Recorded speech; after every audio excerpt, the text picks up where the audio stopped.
napapansin sa iyong mga kapaligiran. Kay dumi na ng hangin, pati na ang mga ilog natin. Hindi nga masamang pag-unlad at malayo-layo na rin ang ating narating.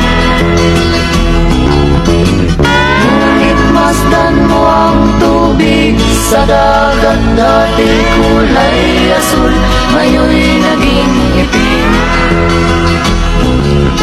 Ang mga duming ating ikinalat sa hangin, sa langit, huwag na nating paabutin. Upang kung tayo'y pumanaw man sa sariwang hangin, sa langit natin matitikman. Mayroon lang akong hinihiling, sa aking pagpanaw sana ay tagulan. Gitara ko ay aking dadalhin, upang sa ulan na lang tayo magkantahan.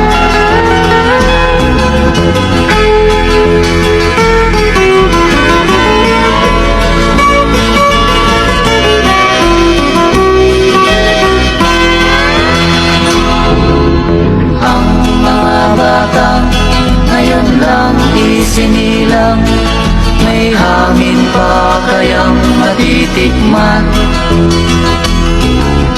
May mga puno pa kaya silang aakyatin? May mga ilog pa kayang lalamuyan? Bakit di natin pag-isipan ang nangyayari sa ating kapaligiran? Hindi nga masamang pag-unlad kung hindi nakakasira ng kalikasan.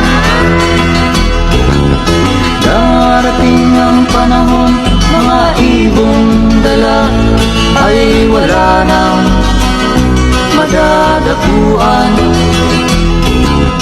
Masdan mo ang mga punong dati ay kay katag, ngayon'y namamatay dahil sa ating kalukuhan. Lahat ng bagay na narito sa lupa, biyayang galing sa Diyos kahit nung ika'y wala pa. Ingatan natin at huwag nang sirain pa, pagkat pag kanyang linawi tayo'y mawawala na. Mayroon lang akong hinihiling, sa aking pagpanaw sana ay tagulan.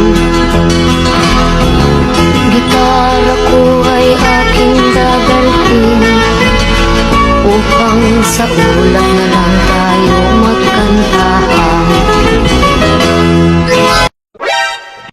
Ano ba ang dapat nating gawin? Masdan, alagaan, ingatan ang kapaligiran.